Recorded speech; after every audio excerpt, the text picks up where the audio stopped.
Boa noite. Novamente estamos aqui para gravar um vídeo falando da palavra do Senhor. Hoje eu quero falar sobre o tema blasfêmia contra o Espírito Santo. Porque Jesus diz que esse pecado, a blasfêmia contra o Espírito Santo, é um pecado imperdoável. Nós vamos ler o texto e nós vamos falar um pouquinho. Eu sei que muitas pessoas perguntam isso, né? Será que eu pequei contra o Espírito Santo? Então não tem perdão para mim? E nós vamos ler esse texto e vamos meditar na palavra do Senhor e ver que não é bem assim. E qual é esse pecado, né? Qual que é esse pecado imperdoável, essa blasfêmia contra o Espírito Santo? Por que ele é um pecado imperdoável?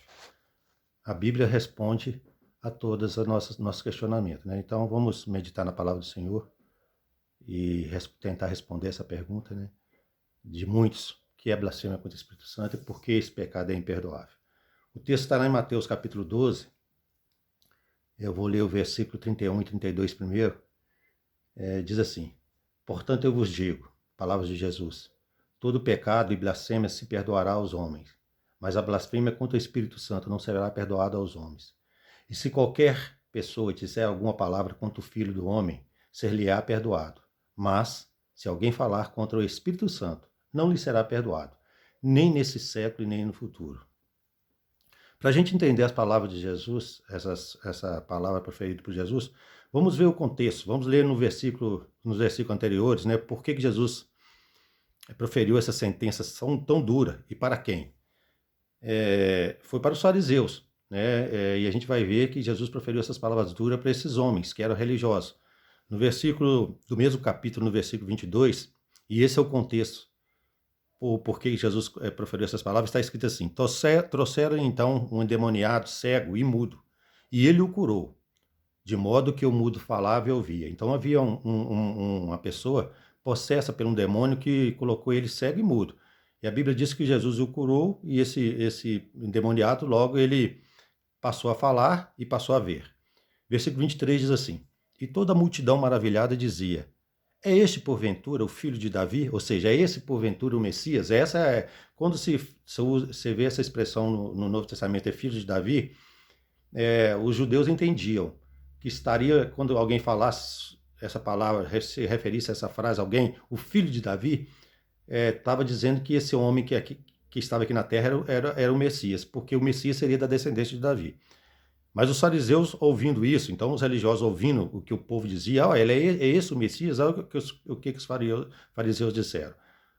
Mas os fariseus ouvindo isso disseram: Ele não expulsa os demônios, senão por Beelzebul, ou seja, senão pelo próprio demônio, senão pelo príncipe dos demônios, que é Satanás.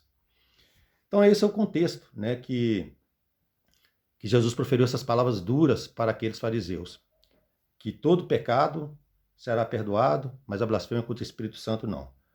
Por que Jesus falou essas palavras tão duras? Qual é essa blasfêmia contra o Espírito Santo e por que esse pecado não é perdoado? E a gente tem que entender o que a Bíblia do Antigo Testamento dizia, mostrava para os judeus, para os religiosos, qual seria a prova daquela pessoa que viria aqui à Terra, que seria irrefutável que esse homem seria o Messias. Uma das provas, eu coloquei duas provas aqui, são só essas duas provas que provaria que aquele homem, no caso Jesus, era o Messias. E os judeus rejeitaram. O judeu falou que ele não expulsava o demônio, que Jesus não era o Messias, que pelo contrário, ele expulsava o demônio pelo poder do demônio. Então, uma das provas sobre a identidade do Messias no Antigo Testamento é que ele faria sinais e prodígios que somente o próprio Deus poderia realizar. É isso que Paulo fala lá em Atos, no capítulo 2, ele diz o seguinte: homens israelitas, escutai essas palavras. A Jesus Nazareno, homem provado por Deus entre vós, com maravilhas, prodígios e sinais, que Deus por ele fez no meio de vós, como vós mesmos bem sabeis. Então, a primeira identidade do Messias seria que ele manifestaria sinais e prodígios que somente o próprio Deus poderia realizar e um ser humano normal não poderia realizar. Aí você fala assim: Edmilson, mas no Antigo Testamento tantos homens realizaram sinais e prodígios imensos. Moisés abriu o Mar Vermelho, Elias, né, fez parar de chover, Josué, por exemplo, ele parou o universo. Sim, todos esses homens fizeram milagres, grandiosos e poderosos, né? Elias ressuscitou o menino, né? Todos nós sabemos que esses homens fizeram grandes milagres. Mas esses milagres, eles eram feitos não por eles mesmos. Eles pediam a Deus em oração, eles pediam a Deus um livramento, e Deus manifestava o seu poder através deles, mas o poder não vinha deles. Essa é a diferença desses homens para o Messias. O Messias faria milagre não dependendo de um pedido a Deus que está lá no céu, mas ele mesmo seria o próprio Deus aqui na terra manifestando o milagre. E foi isso que Jesus fez, diante dos olhos daquelas pessoas. Jesus, ele acalmou a tempestade, e ele não pediu a Deus, Deus, me dá poder para acalmar a tempestade, assim como Moisés pediu a Deus para abrir o mar vermelho, assim como Elias pediu para que parasse de chover, assim como Eliseu pediu que descesse fogo do céu para consumir o holocausto. Não, ele mesmo ordenou a tempestade a parar, e a tempestade obedeceu. Jesus ressuscitou a menina, e quando ele ressuscitou essa menina que estava morta lá na nossa casa, né? Todo mundo chorando, ele entrou naquela casa e ele disse, tomou-lhe pela mão a menina e disse, Talita cumi, que significa, menino, eu te ordeno, levante-se. Ele não pediu a Deus, Deus, me dá poder para ressuscitar essa menina. Ele ressuscitou a menina. Jesus, quando andou sobre as águas, os discípulos estavam no barco, ele veio andando sobre as águas, ele pediu, Deus, eu quero pedir ao Senhor para eu andar sobre as águas, chegar até nos discípulos. Não, Jesus andou sobre as águas. E Jesus falou para Pedro, Pedro, venha, eu estou te mandando, ordenando, venha. E Pedro também andou sobre as águas. E tantos outros milagres que Jesus fez na multiplicação dos pães e tantas outras curas, na ressurreição de Lázaro, quando ele falou, Lázaro, sai para fora. Ele não pediu a Deus. Por quê? O que significa isso? Porque Jesus, ele não pediu a Deus Pai, que ele é o Deus Filho, e ele também tem poder para fazer milagres e para perdoar pecados. Então, essa era a grande diferença. E aqueles fariseus tinham acabado de ver a manifestação desse Jesus, quando ele expulsou esse demônio sem pedir ajuda a Deus, sem orar a Deus. Ele expulsou o demônio de um homem que era mudo e era cego, porque o demônio tinha feito isso na vida dele. E Jesus não pediu, Jesus fez. Então, essa era a primeira característica, por isso que Jesus falou, olha, o que vocês estão falando? Eu estou expulsando demônio pelo poder de demônio? Eu não pedi a Deus, eu não orei, porque eu sou o próprio Deus aqui fazendo milagre. Então, a primeira característica do Messias que eles tinham que reconhecer eram os sinais e prodígios que Jesus fez diante dos olhos deles. Amados, você pode ver que Jesus fazia esses sinais e prodígios e falava assim, olha, não conte para ninguém, porque Jesus estava mostrando para eles, só para eles, que Jesus queria que eles entendessem que Jesus era o próprio Filho de Deus aqui na terra. O mesmo poder que tem Deus Pai, Deus Filho também tinha. Era isso que Jesus estava querendo mostrar para ele. Olha, e só o Messias, prometido das Escrituras, pode fazer isto. E qual é a segunda prova de que Jesus era o Messias? Jesus falou lá em João 5,39, cuidai de examinar as Escrituras, que são elas de mim, que são elas, porque julgai ter nela a vida eterna, e são elas que de mim testificam. Está lá no capítulo 5 de João, versículo 39. Jesus falou para os fariseus, olha, vocês querem saber se eu sou Messias? Examine o Antigo Testamento. Em um vídeo passado eu falei sobre profecias tremendas que se cumpriram na vinda de Jesus aqui na Terra. Eu tenho uma Bíblia aqui de profecias e 110 profecias do Antigo Testamento foram cumpridas literalmente na vida de Jesus. Se você, depois que está inscrito no canal, pode puxar esse vídeo aí, você vai ver isso. Que Jesus foi o Messias prometido por causa das profecias que falavam dele, e ele as cumpriu literalmente. Então esses dois fatos, eles comprovavam que Jesus era o Messias, os sinais e prodígios que ele fazia, que somente Deus pode fazer. E volta a falar, no Antigo Testamento Deus usava homens para fazer milagres, sinais e prodígios, mas isto era manifestado porque as pessoas buscavam a Deus, ou então porque Deus tinha um propósito de fazer esse milagre. Por exemplo, com Moisés. Moisés estava diante do mar e Moisés era apavorado porque o exército de Faraó já vinha ao encontro do povo de Israel que estava ali entre o mar e aquele exército, e Moisés desesperado, e o povo desesperado. O que Deus fala? Moisés, por que tu clamas a mim? Usa a tua vara. Ou seja, Deus ordenou que Moisés fizesse algo para que acontecesse um milagre. Com Jesus era diferente. E qual era o fato que comprova que o Messias era Jesus? As profecias, o Antigo Testamento. Jesus falou lá, examine as Escrituras. Vocês vão ver que julgai tem nela a vida eterna, e são elas que de mim testificam. Então, a rejeição do Filho de Deus, apesar dessas provas incontestáveis, foi a blasfêmia imperdoável ao Espírito Santo que esses fariseus cometeram. E Jesus falou assim, olha, qual é a blasfêmia? Eles falaram assim, mas os fariseus ouvindo isso diziam, este não expulsa os demônios senão por Beelzebul, príncipe dos demônios. Jesus, a prova irrefutável que Jesus era o Messias, era aqueles milagres que Jesus fez diante dos olhos daqueles homens. Aqueles homens viram os milagres. Eles presenciaram, como a multidão presenciou os milagres. Os religiosos estavam ali no meio, infiltrados, vendo esses milagres. Eles falaram assim, não, mas esses milagres que ele está fazendo não é por Deus, é pelo demônio. E qual foi a segunda blasfêmia? Foi a segunda prova que Jesus mostrou para ele que ele era o Messias e que eles não entenderam? Foi as Escrituras. Jesus falou, examina as Escrituras. Tudo que aconteceu na vida de Jesus quando ele veio aqui foi cumprido. Porque os profetas falaram lá atrás e ele cumpriu profecias de lá atrás. Então, esta foi a blasfêmia dos fariseus. E hoje, Edmilson, como se aplica esse pecado na nossa vida de hoje? Como eu sei que não cometi esse pecado imperdoável? Nós temos que ver algo aqui que não é pecado, não é blasfêmia contra o Espírito Santo. Nós podemos entristecer o Espírito Santo. É isso que o texto que eu vou ler aqui agora diz para nós. Nós podemos entristecer.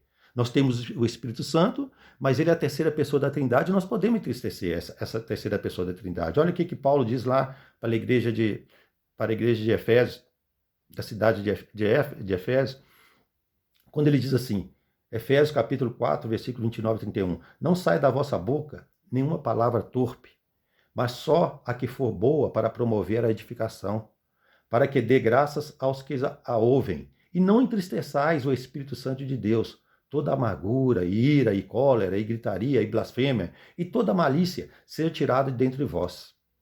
Como nós entristecemos o Espírito Santo? Com as nossas atitudes, nosso gênio terrível, quando a gente não deixa o Espírito Santo trabalhar a nossa natureza geniosa, aquela falta de perdão, que só quer arrumar confusão, as nossas atitudes, nós entristecemos o Espírito Santo.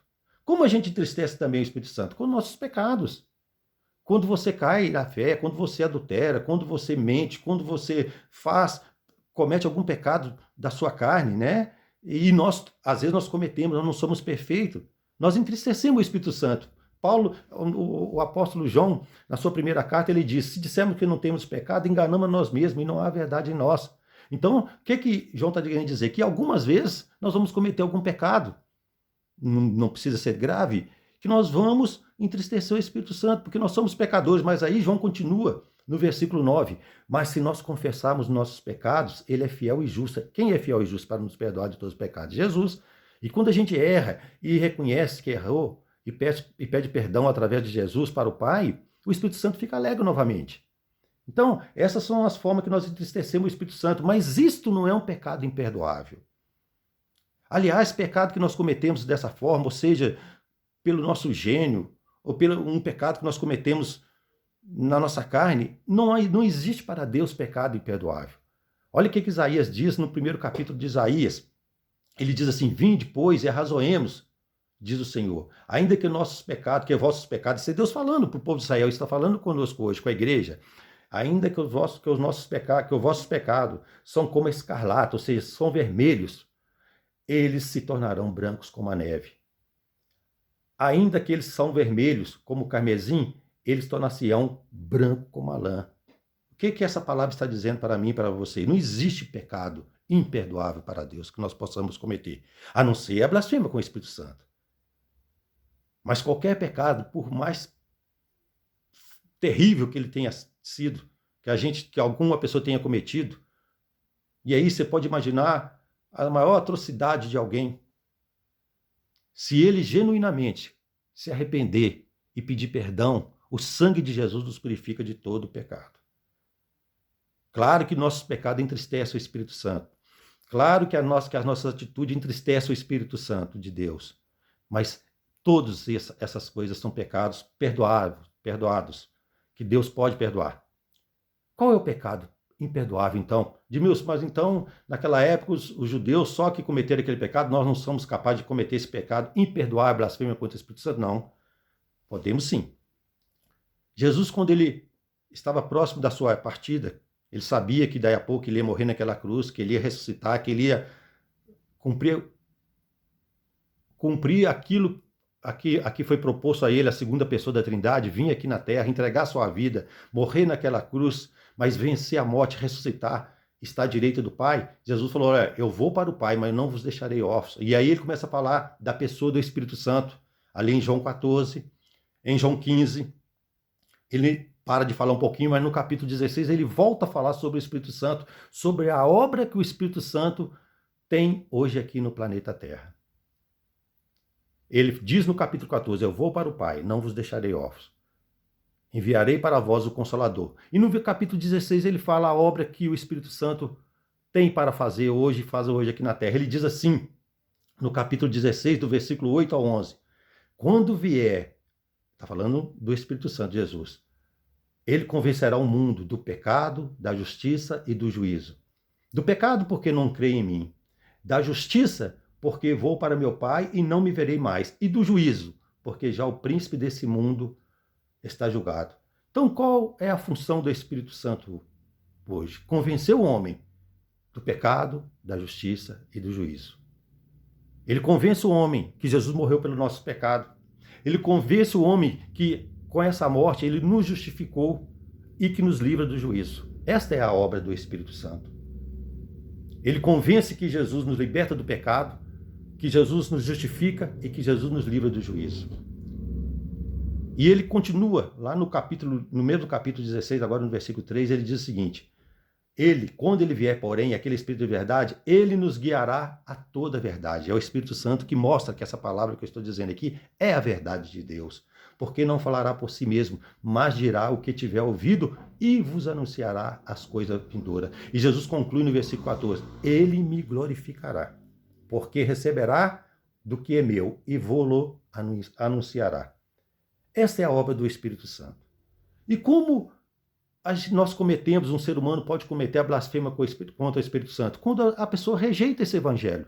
Como fez os judeus lá atrás, os fariseus. Eles rejeitaram, eles estavam diante do plano de Deus, que era Jesus para salvar a humanidade, e eles falaram assim, não, ele está expulsando, é pelo demônio. Então, o ser humano ele pode pecar qualquer tipo de pecado. É claro que se ele pecar sem arrependimento, ele vai morrer sem arrependimento, ele vai ser condenado. Mas se ele se arrepender em algum momento de sua vida, sinceramente, olhar para a cruz, olhar para Jesus, esse pecado dele vai ser perdoado.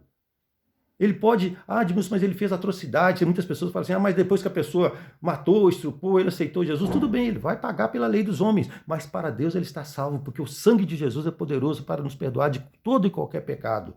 Mas se ele continua no seu pecado e rejeita o evangelho, se alguém estiver ouvindo essa mensagem hoje, foi um pecador que cometeu atrocidades, e se ele rejeitar o que eu acabei de falar aqui, o evangelho, aí ele está rejeitando, ele está blasfemando contra o Espírito Santo, porque ele está endurecendo o coração para a mensagem de salvação. E é isso que diz lá em Hebreus. Olha o que diz lá em Hebreus. Pelo que, como diz o Espírito Santo, você pode trocar aqui, pelo que, como tenta convencer o Espírito Santo, hoje, se ouvirde a voz do Senhor, não endureçais os vossos corações.